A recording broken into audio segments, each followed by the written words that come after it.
coming up, we have our first ever rated R episode.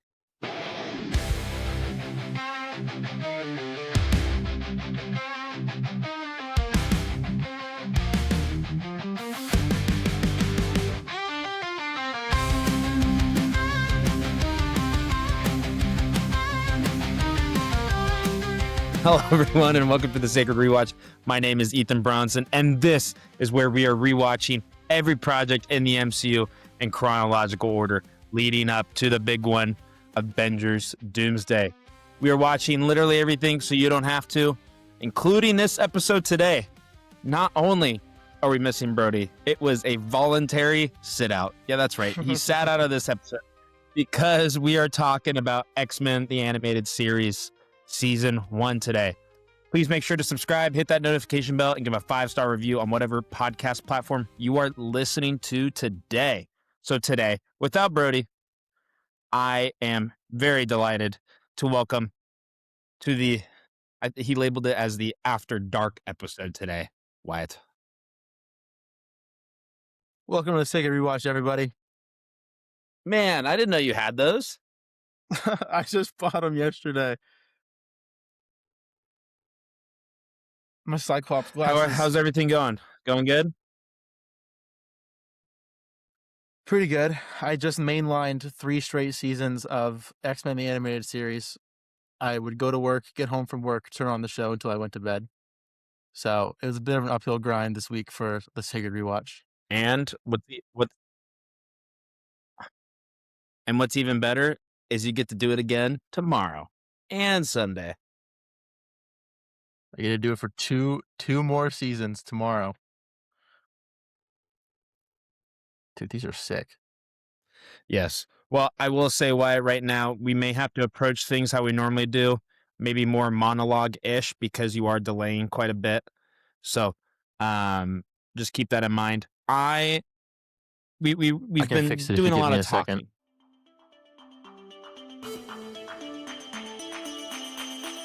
Edit.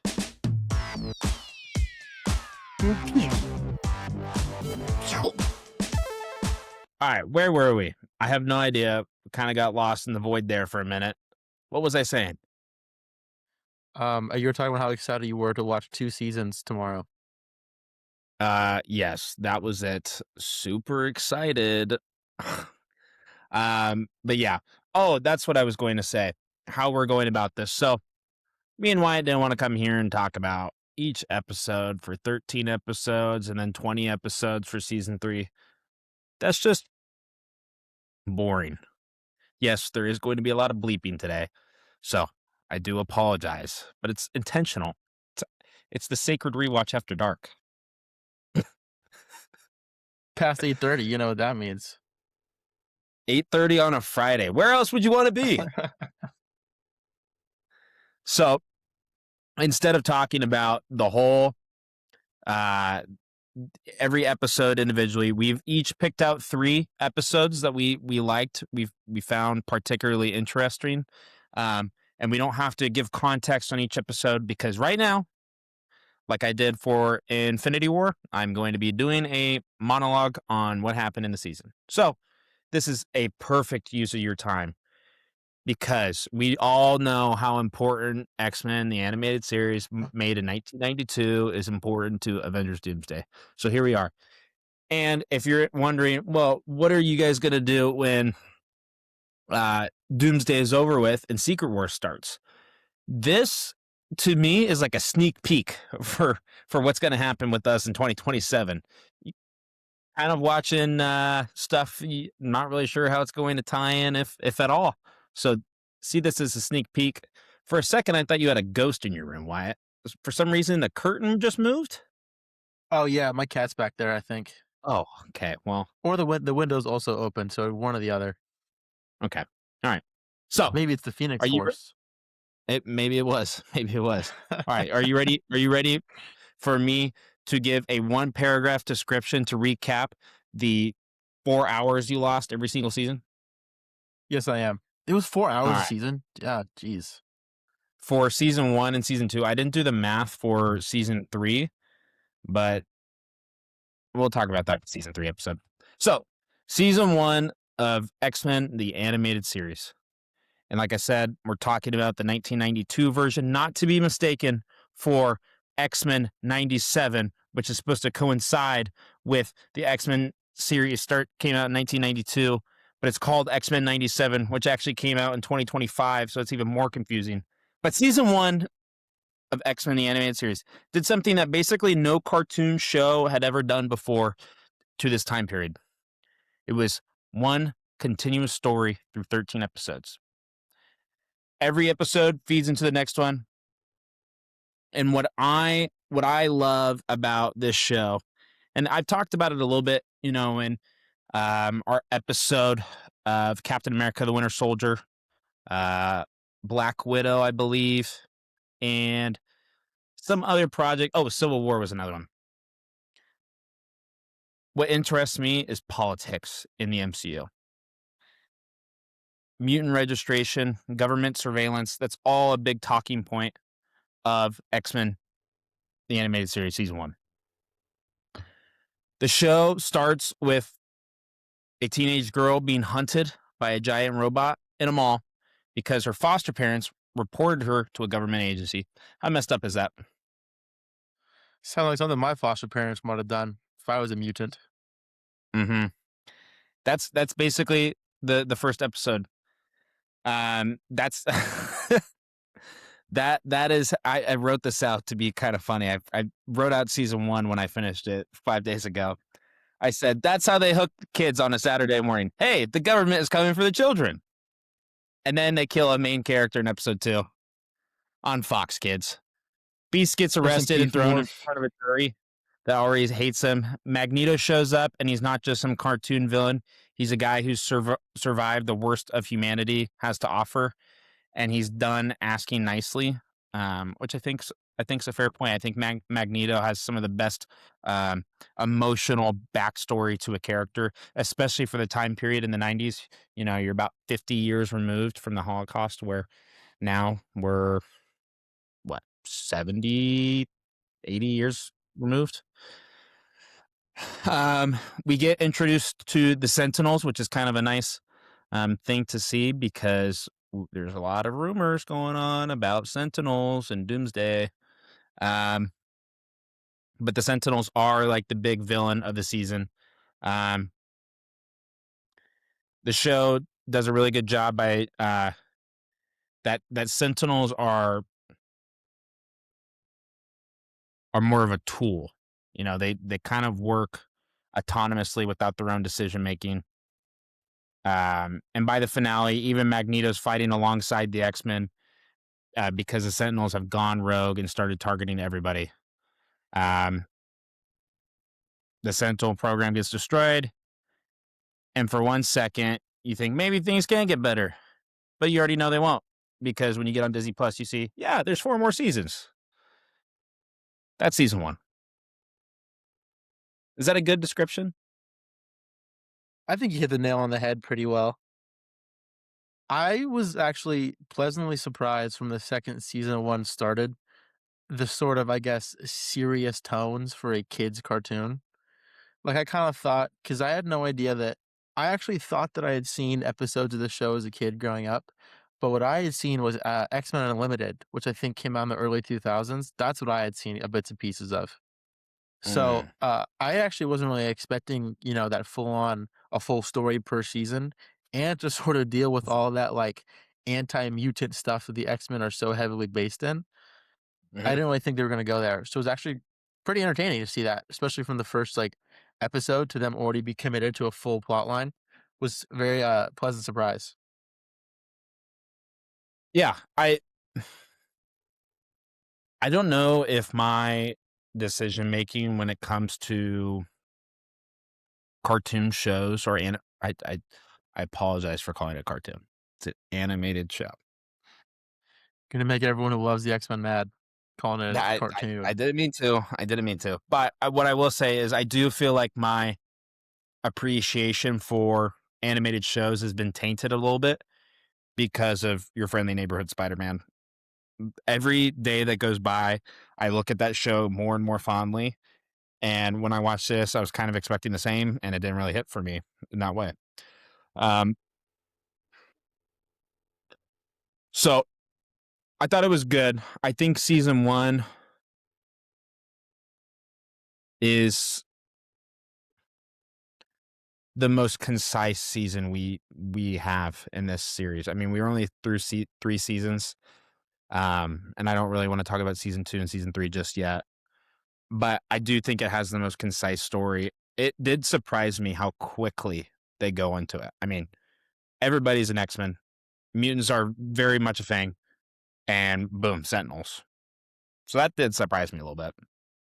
I think season 1 was probably the most concise, mainly because I think it dealt with the most like traditional X-Men storyline, which is the Mhm. whole anti-mutant thing and the leading into Days of Future Past. I was very surprised to see Days of Future Past being the finale. I don't know if it's quite the finale or just kind of like the mid-season point for that first season, just because to me, growing up with the movies, Days of Future Past is of the like the finale to the movies, or at least Yeah. the mainline continuity of them. So I kind of was expecting that to be portrayed like deeper down the line, like season 4 or something. But I was very surprised when I was looking through the episodes to see Days of Future Past in there. And I think the show has a good benefit of having such a concise story for the first season with the whole I think the first episode is one of the episodes I picked out as my 3 just because I think it does a great job at introducing all the X-Men as a concise team without having to watch like 5 episodes of them Xavier finding all these X-Men. Like from when they show up, the only new recruit is Jubilee. Everyone else is already a Mhm. pre-established character, and I think they do a great Yeah. job at making that feel that way. Like this is a team who works together. So I think having that sort of like team vibe all the way through the first season and then going into Days of Future Past as your finale to your first season works very well for building a sort of concise storyline. Yeah. What else was I going to say? How do you want to go about this? Do you want to do scores at the end, maybe, to kind of switch it up a little bit, and then we'll talk about our 3 episodes that we picked out? Yeah, we could do that. Okay. All right. So you start us off. Well, I already gave a slight spoiler to my first episode that I picked being the first episode. I came into this very blind, outside of the fact that I love the X-Men, if you can tell by my I mean, you're glasses, you're pretty and blind right now. my Wolverine claws. Oh my god. My Brody middle would be ones are a so little proud of messed you right up. now. I know Brody he'd be gooning right now over my accessories I brought for today's episode. Am I gonna have to bleep But that out too? I don't know, probably. Can we say The first goon on the episode, podcast? I've said it before. I've mentioned it like 3 times in the Fantastic Four episode. Okay. But no, I think the first episode's great. It brings in a lot of X-Men themes early on, and I know the show is probably geared toward kids, but I think that bringing in all that stuff so early with very, I guess, serious undertones does work really well for your somewhat adult audience, or at least young teenagers at the time. Yeah. Watching this show, I did try to put myself in the mindset of like a 13-year-old in the 90s watching this. Like, would I enjoy it Yeah. then? Not so much as a 23-year-old watching it 30 years after it came out. So from the first episode, I kind of not fell in love with the show, but I think I texted the group chat like pretty relatively on into watching because I started the first episode when we got done filming Fantastic Four or whatever our last episode was, just so I was excited. And like, there's a certain sort of like the jokes land in the first episode. Like, it's such a subtle joke, but one of the Sentinels lands and he talks to Cyclops. He's like, "Identify yourself," and Cyclops goes, "Nope," and then just like blasts his arm off, and I like chuckled. And I'm 23 years old. So the ability to kind of like connect with a show like that and find joy in watching it, I think is great for a show that came out in the early 90s. I think Uh-huh. they do a great job at establishing the characters. Like Gambit, from the first episode he shows up, feels like what I've come to know as Gambit, this sort of like charming, sweet talking, jokester type of guy from Louisiana. Whereas Cyclops, from the second he shows up, feels like the leader of the X Men. You could tell who the leader is the second he's on the screen. Storm feels like Storm, from what I've come to know as Storm. I do think Wolverine, as much as he doesn't have a huge role in the first episode, but he does get a bigger role in the first season, is a bit of a not a caricature or a cliche, but I would have liked a little more actual personability from him, which you do get come the second and third season, which we'll talk a little bit more about. But I do feel like Mhm. the first episode, he was kind of the weaker of the characters, which is surprising because in the movie universe, Wolverine was somewhat of like their only strong character who they relied so much on. So to not really have him be such a well-known, not well-known, but such an established character in the animated show was kind of a surprise because I would have thought he would have been like the focal point of the whole show in the first couple episodes.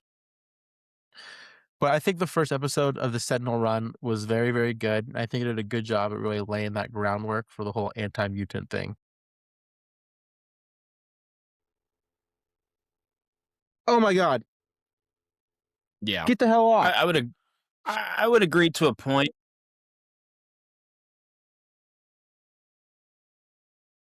Oh man. Um, Oh, I sorry, would Jared. agree to a point. I think. Can you hear me? My cat jumped on my computer and turned on airplane mode. I have to kick him out of my room. Give me a second.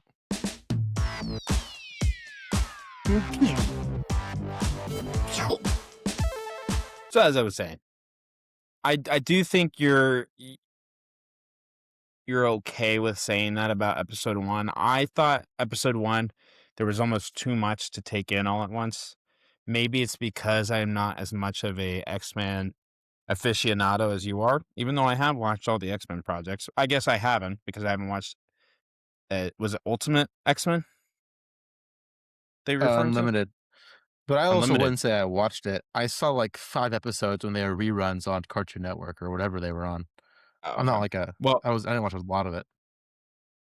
I thought the Night of the Sentinels run, the one episode I did pick, or my first one, is part two, episode two in total. Night of the Sentinels, part two.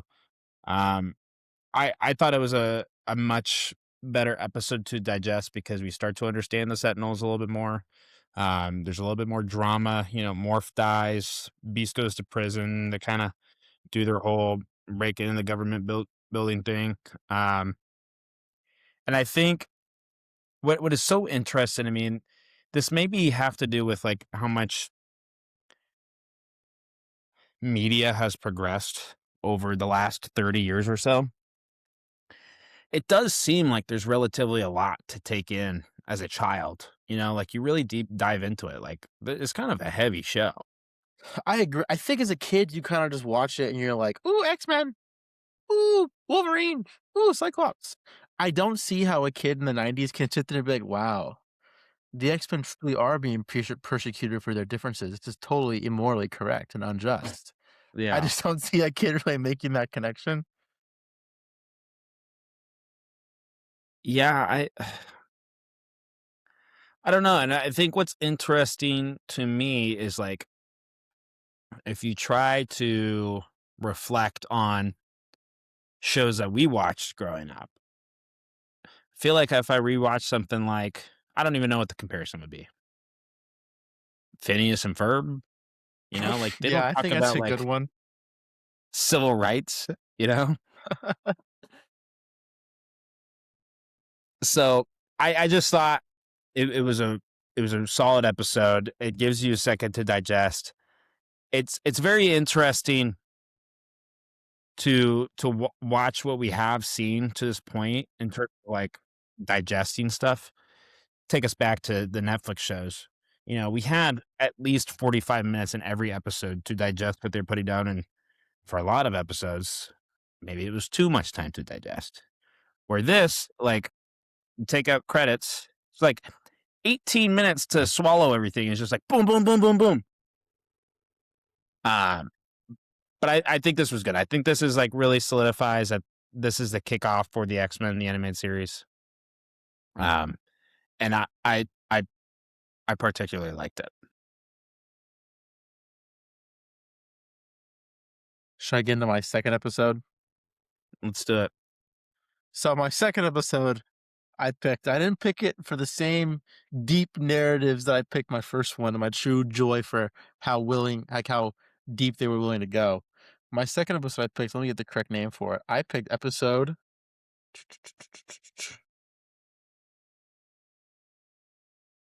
hold on, my Disney Plus isn't loading, so there we go.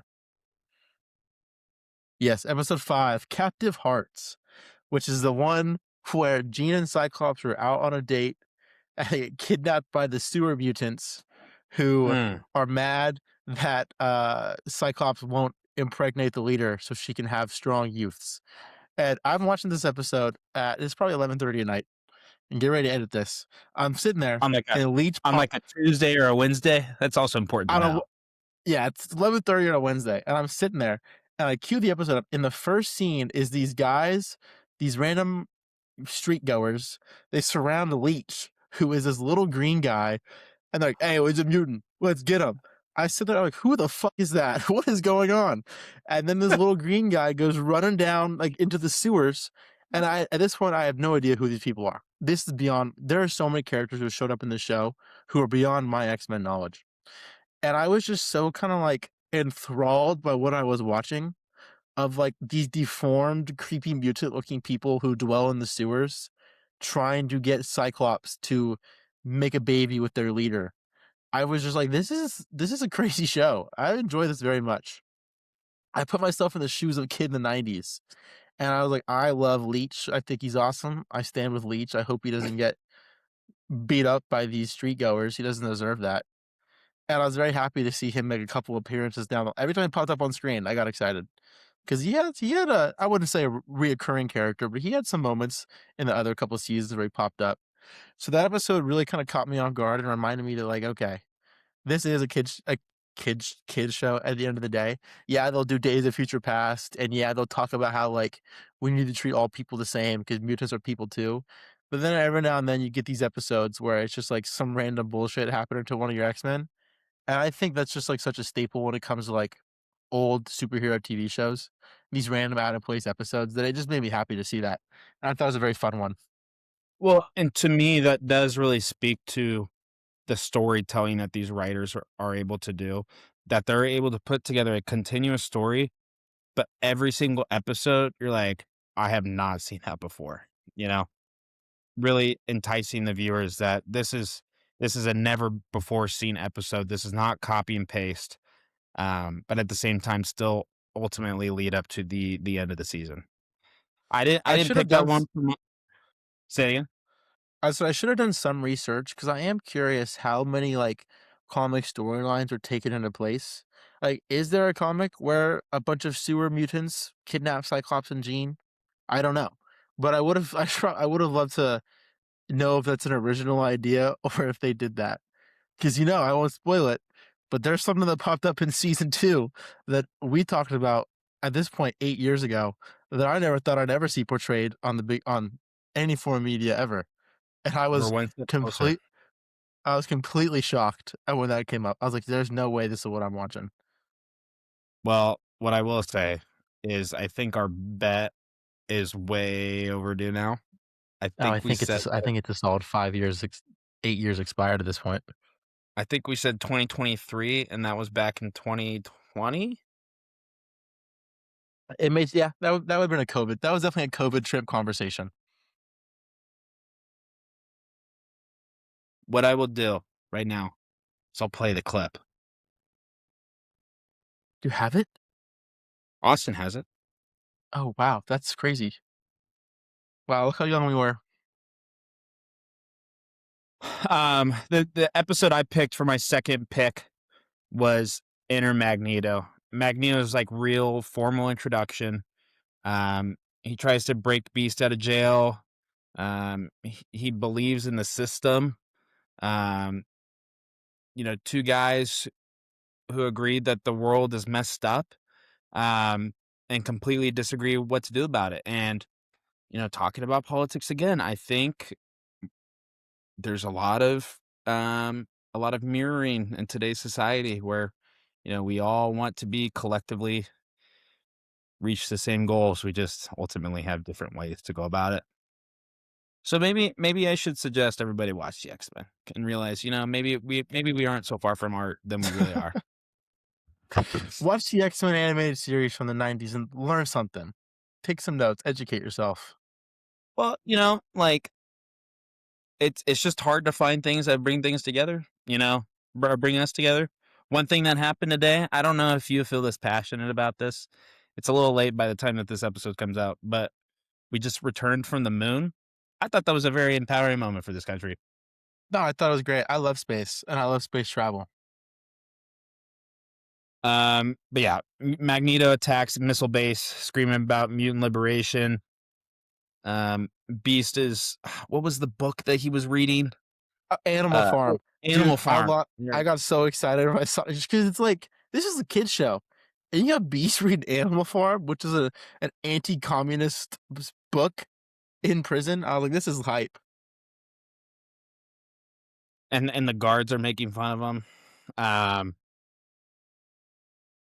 Beast was another character who I think deserved a little more fleshing out just because of who Beast is and Dr. McCoy and the whole he's this extremely intelligent person whose mutant genetics had made him the way he has, which is so kind of I guess not physically repulsive seems bad to say because I actually think he looks cool as hell, and I would be like, if I saw Beast, I'd be like, yo, that's Beast, that's badass. Oh no, I got an overflow. God, Oh no, spillage. that's But what happened. Mark. um, I don't know if it's the end of season 1 or if it's season 2 where he has the kind of story arc with his blind girlfriend, which Yeah. he gets a lot more of a, I guess, personification in that part, which is good to see, but especially in season 1, to me, Beast being such a core X-Men, because he is sort of the smart one of the group, I would have liked to see a little more of him in the first season, but we got more in the second season.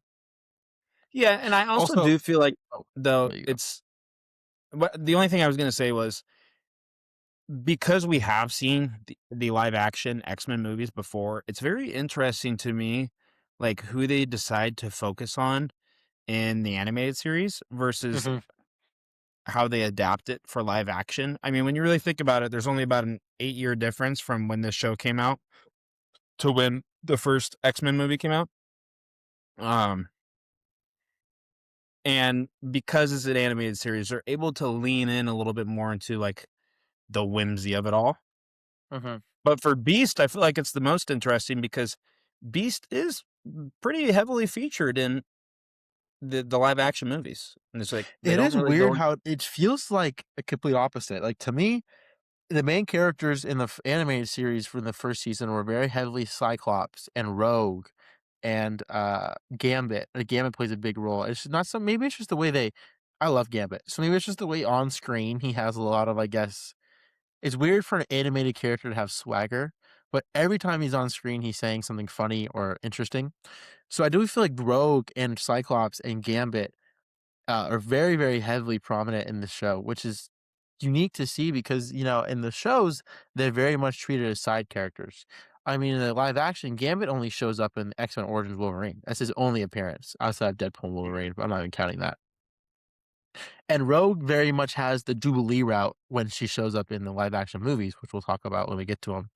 But she very much shows up sort of just as this young mutant who doesn't really know anything about anything, where they kind of take that route with Jubilee, who is a character who I actually knew nothing about at all besides this show. She never has any live action sort of appearances, and I don't, I don't read. I love to like. I don't read comics, but I do like read the synopsises of the comic runs because it interests me. So I'd never really heard of Jubilee before this show at all. Yeah, and we'll talk about it when X-Men, like the titled X-Men movie comes out. They certainly try with Rogue. I mean, they try to make her the central character for like the first 30 minutes of the movie, and Mhm. it's kind of boring. But um it is I do agree with you. It's very interesting. I mean, to me, it's tough because I've seen the live action stuff before I watched this, but this Yeah. came out before the live action stuff. So I'm always thinking about, well, how did they make these decisions when they were trying to adapt this to live action? Also, I don't I don't have the exact episode because I didn't pick it, but the bad guys are very surprising to me in season 1 and throughout the whole show so far. Like Magneto has a relatively small role. I mean, yes, there's some episodes that come along where he has a big role in those episodes, but like Juggernaut gets, I think, one episode, and Sabretooth gets one episode, and I don't think they really even talk about Sabretooth being Logan's brother, which to Oh, me is something that to me maybe it's not even true. I haven't done this research on the comics of it. To me, that's something that was always so factual. Like Logan and Sabretooth or Wolverine and Sabretooth are brothers, which is why they have all this beef. But they don't even really allude to that at all in the show, you know? you would So have it's very you would have no clue. yeah, you know, I don't even know if it might not even be canon to their show universe that they're related. That's how little it's even brought up. But um, yeah, it was surprising to see this sort of traditional X-Men's rogue gallery never really as very background characters. In the first season, especially, the bad guy is very, very heavily society and the government and this whole anti-mutant movement, which is very strange to see because you know, as a TV show, I'm really expecting like they say like in the X-Files, they call it the monster of the week, where every episode there's some random monster they have to help stop and fight. And a lot of shows that I remember watching, like the Amazing Spider-Man show, for example, every episode was a new Spider-Man villain who he had to fight that week and take down. So it was very, like Rory kind of mentioned, interesting to see this sort of like long running arc where they're going against the government and Juggernaut shows up for an episode and he's kind of dealt with quickly and not really discussed upon that. Same with Sabretooth. And yes, I know they're going to show up later, but it was very surprising to see and kind of caught me off guard. Yeah. A Toad? I've watched 3 seasons of this show. My boy Toad hasn't even showed up once. Well, and I do feel like this does go against like what you literally just said. But to me, like this show showcases perfectly that the X-Men universe is so much bigger than I think we even realize. I mean, we've seen an animated series, we've watched the live actions before, and I still feel like we really haven't scratched the surface into how many mutants there really are in Marvel Comics. I think there's thousands of them. Like I have, I'll probably talk about it when we get to the season 3 stuff. But like, so many X Men to me who are fan favorites, familiar X Men who people know and love, who you would have thought have shown up at least once or twice through the first 3 seasons. Like for example, Quicksilver hasn't been shown once, and Nightcrawler hasn't been shown at all. And I think taking the angle of rewatching it now in the Big 2-6. These are characters who you watch the movies and you go, "Oh yeah, Nightcrawler. He's one of the founding members of the X-Men." And then you kind of watch these shows and it really opens your eyes up to the sort of comic world because I do believe this animated show is very comic based, at least has a lot of roots in the comics, where these characters who you kind of come to know as main staple characters are actually kind of smaller to the whole larger scale of the X-Men world. How many do you think there is in the comics? X-Men or mutants? Labeled like character names said of mutants. Is it 4 digits? It is 4 digits. Holy crap. 1,200. Dude, bravo. Am I You're am I close. It was 1,100. ah, McClaws. I'm trying to think what other character did we not see in the animated series, but we do see in live action. Kevin I can't Bacon's think. character, I don't know his name, but Kevin Bacon's character in Days of Future Past. A lot of the Days of Future Past characters. No, wait, we see Banshee in the show at some I point. I Do guess we is it? Oh man, I might have to bleep myself. I don't even want to say it actually. Hold on. Let me No, fact it's okay. You check. can say it. No, I don't feel comfortable.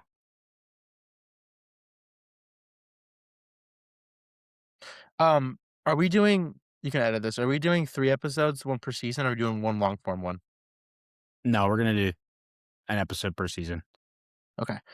Do you know, is it season 2 or season 1 where I can't remember what episode it is, but there's an episode arc where they cut to flashbacks of Logan during the Weapon X program where he gets the adamantium claws and all that. I think it's season 2, correct? It is season 2. I'm Okay. only saying that because I don't remember it specifically happening in season 1.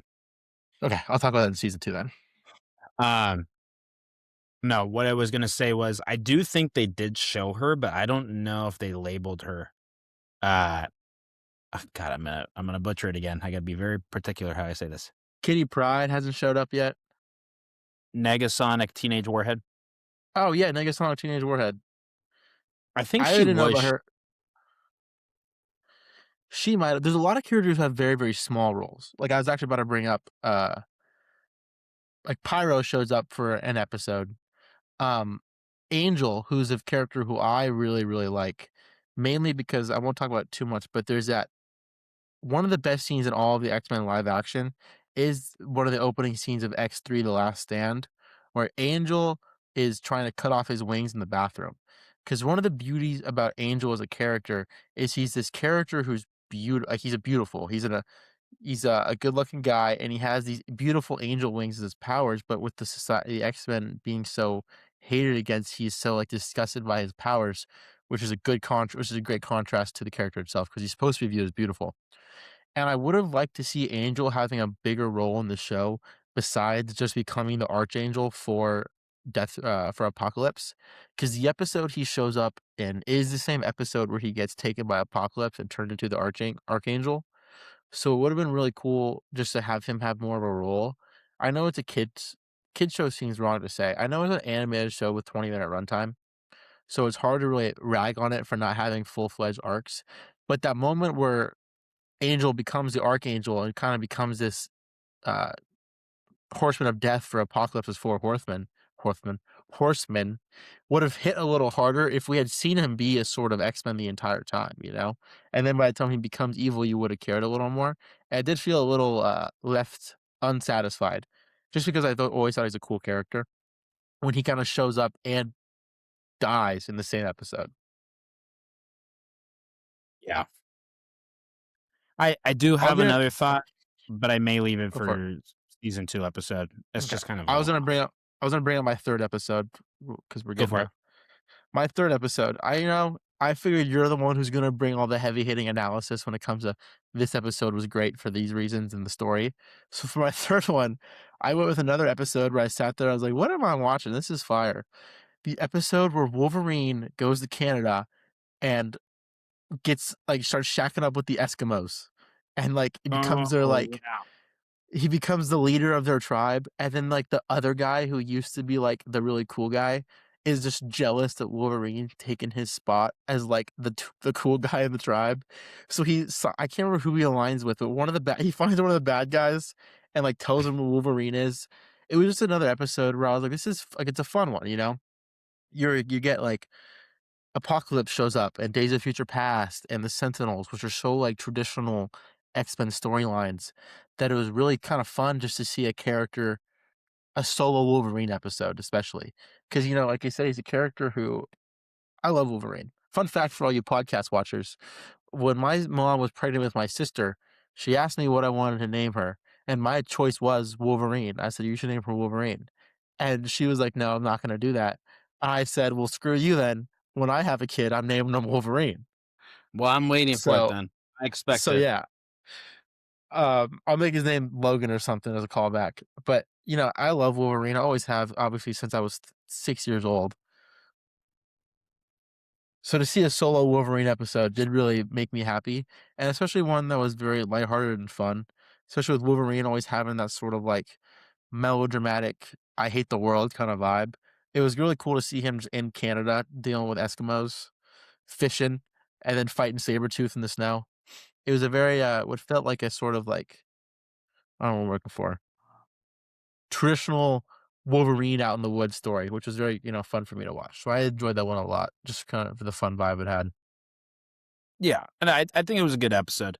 I'm gonna be honest. I don't think we could have done better with order of our episodes and like kind of going chronologically because the last one I picked was the final episode. Yep. The final decision. The Sentinels turn on their turned on their creator. We didn't really talk about Master Mold all that much. I was kind of uninspired by him, to be honest. I didn't think he was particularly interesting. He was one of the more mustache twirly villains I think we've seen so far in this season. Um, The X-Men has such good villains in terms of like what's the word? motivation. You know, like they've always had great writing for their villains in terms of why they are the way they are. There's very little X-Men big bads that come to the top of my mind who are mustache twirly. So when you get one, it is a little like, I get this guy out of here. Like you're whatever. So I Well, 100% understand the sentiment. I do feel like they had to cut their losses at some point with a guy like Master Mold, where they kind of just have to appeal to their target audience. We got to remember that this was created for children on Saturdays. Because I kind of felt that way about Apocalypse too. I'm not gonna lie. I Yeah, did I think it. agree. Especially a Uh, character like Apocalypse, who you're kind of like thinking, oh, this is the X-Men Thanos, and he kind of just shows up, does his thing, and then dips. I wouldn't be shocked if he shows up in 4 and 5 and has a much bigger role. well, he wanted to make them slaves, and slaves aren't cool. No, slaves are not cool.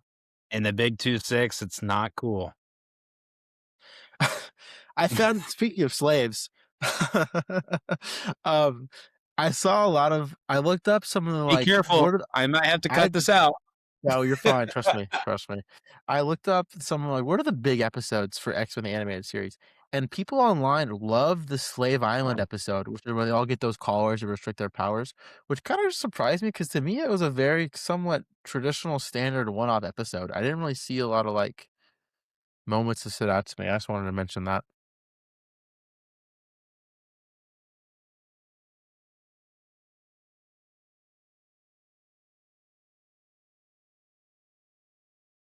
We may have lost Wyatt there for a minute. What? Why?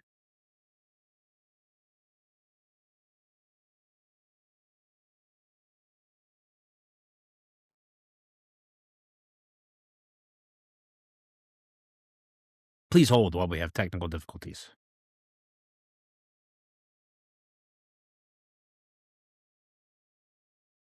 Am I back?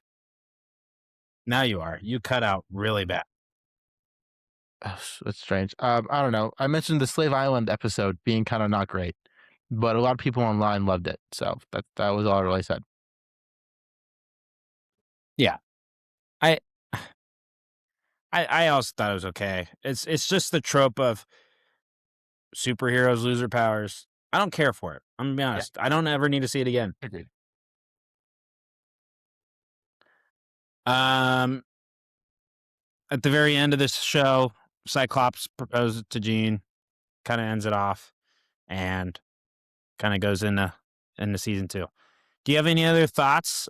I'm gonna make it a point that at the end of every show, I'm going to give 2 to 3 fun facts about the series as a whole in terms of production and when this show came out, like what happened to society. But do you have any other final thoughts? Um, I love Cyclops. I want that to be known. He's always one of my favorite X Men. Oh yeah, actually, I do have a point. I think they do a great job at hitting the whole Cyclops and Wolverine beef on this first season. You know, like from their start, they do have that sort of like leadership. Fight for leadership between them. And I like how it is more than just what the movies make it out to be, where they're just both trying to pining over Jean Grey. I do like how in this animated series, it does somewhat feel like it's much more than that. Like it is this sort of like, I guess, toxic masculinity that they both feel like they are the most powerful, they're smartest, they should be the leaders of the X Men. I think they do a very fun job at that. They do have this. They do have the underlying storyline that they both are in love with Jean, but she obviously not preferred, but is with Cyclops. But I also feel like that they did a good job at kinda having that sort of, like, 1A, 1B in charge, dynamic a little more than just the Jean Grey stuff, which I thought was very cool to see. Well, and we didn't even mention it. We got the most iconic scene of them all. Wolvie laying in bed, looking at the Oh my frame. god, I forgot to even mention that. I I think that was forgot that that episode was 1. even, like Right? yeah, it was shockingly soon because 'cause I'm watching it, I was like, "No way, this" I was like, I didn't even really put it together it was this show, but the scene of Wolverine laying in bed, holding a picture of Jean and Scott, And and then in using his in claw to full cut X-Men suit, by the way. Full X-Men suit. Dude, okay, I'm gonna talk about season 2 real fast. There's that part in season 2 where they're going to space and Wolverine just puts the spacesuit on over his Wolverine cowl. And I was like, I get that it's an animated show. They don't want to like, have all the work of him taking it off. But I love how much stuff that Wolverine just does in full on Wolverine costume. Amazing.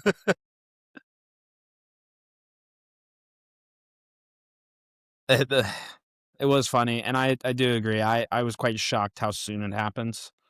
But yeah. So I'm gonna start with first fact. You don't have to give any commentary if you want to. You can make any comments that you want, or if you like that fact wasn't very good, we'll move on to the next one. Let's start with the X-Men theme. Let's talk about the X-Men theme. The theme, it got sued in 2019 because apparently it sounds like a theme from a 1980s Hungarian cop show called Linda. I'm looking this up. Linda shouldn't have made such a no. That's a great fact. I love that fact. 2019, someone sued X-Men the Animated Series, which stopped making episodes in 1997. In 2019,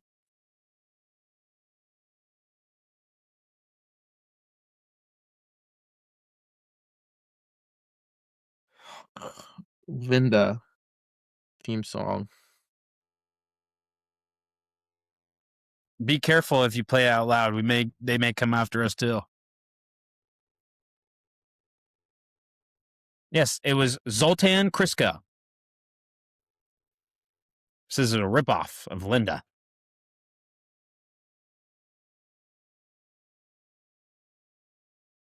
I guess he was living under a rock. Did they win the lawsuit?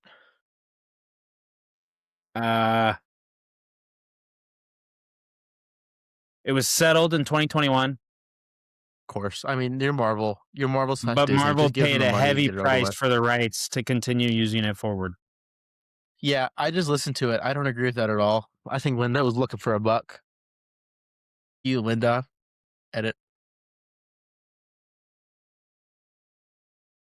I'm asking AI what it thinks it realistically thought the settlement was. Oh, Because I cool. can't Okay, great. publicly say. Telling it to take a guess because it's beating around the bush. That was a great fact. I love that one. $2 to $7 million. Could you imagine? That's nothing for 2019 Marvel. No. Okay.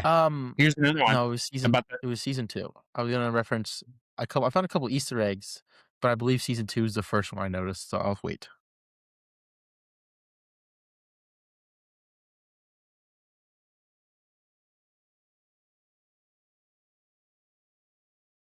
The showrunner of X-Men, the animated series, said that there were Saturdays where over half of all televisions in America were watching their show on a Saturday morning. Hell yeah. I believe it. Like I said, if I was a kid in the 90s, I would have loved this show. Especially for at the time in the 90s where I feel like, obviously me being born 2002, I don't really know what I'm talking about. But for a show in the 90s, there wasn't a lot of superheroes from what I've come to gather, Like when I was a kid, I'm thinking from the years of 2007 to 2011.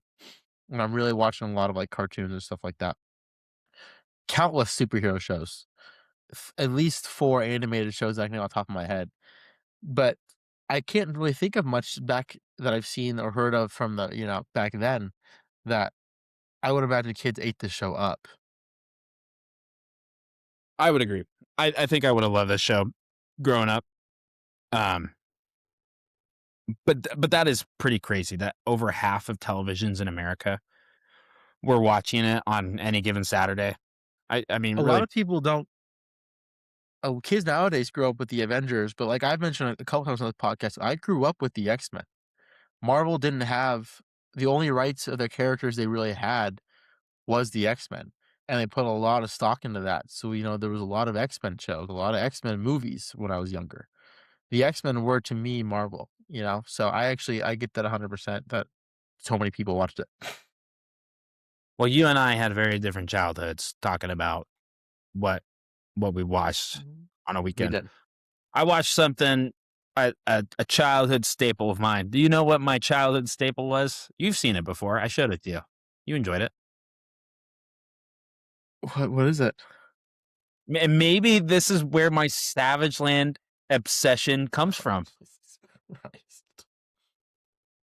You can't find it. It's lost to media now. You can't buy a DVD of it. You can't find it on streaming. Literally, if you wanted to rent it, buy it, you can't do it. You have to go on Vimeo and use a password given to you on Reddit to watch it nowadays. It's Prehistoric Park by the BBC. Fantastic show. I don't ever remember you showing me this. I have. I most definitely have. There's 6 episodes. I can tell you each episode. The first one, they go find mammoths. Then the second one, the first one, they go find T-Rex. Second one, they find mammoths. The third one, they go to the Cretaceous period. The fourth one, they go find these birds. The fifth one, they go to, oh man, how am I going to forget the 5th episode? Well, the 6th one is my favorite one. They go get the Dinosuke, the 50-foot long crocodile. Really cool episode. But I think that's going to do it. Actually, I'll do 2 more quick facts. I don't want you to give any longer comment than like 5 words for each fact. Are you ready? They're both Wolverine related. The director said that he had to be careful with Wolverine because without robots to slash, the character had nothing to do. His exact words are, Wolverine's power is to eviscerate and disembowel, which is not exactly Saturday morning material. That's a really fair point. I didn't think about that much, but that makes a lot of sense. And the last one, the last one is Wolverine themed. So before the first pilot got greenlit, there was actually a 1989 pilot that was created called The Pride of the X-Men, where Wolverine, get this, had an Australian accent. Because Crocodile Dundee was popular, it almost killed any chance of an X-Men cartoon ever being made. That's how bad it was. Yeah, I couldn't see Wolverine with an Australian accent being anything watchable at all, I'll be honest.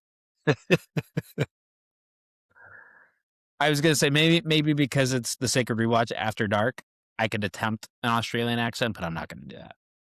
Oh, you think there's something wrong with attempting it during the regular episodes? Yes, I do. Did it get canceled?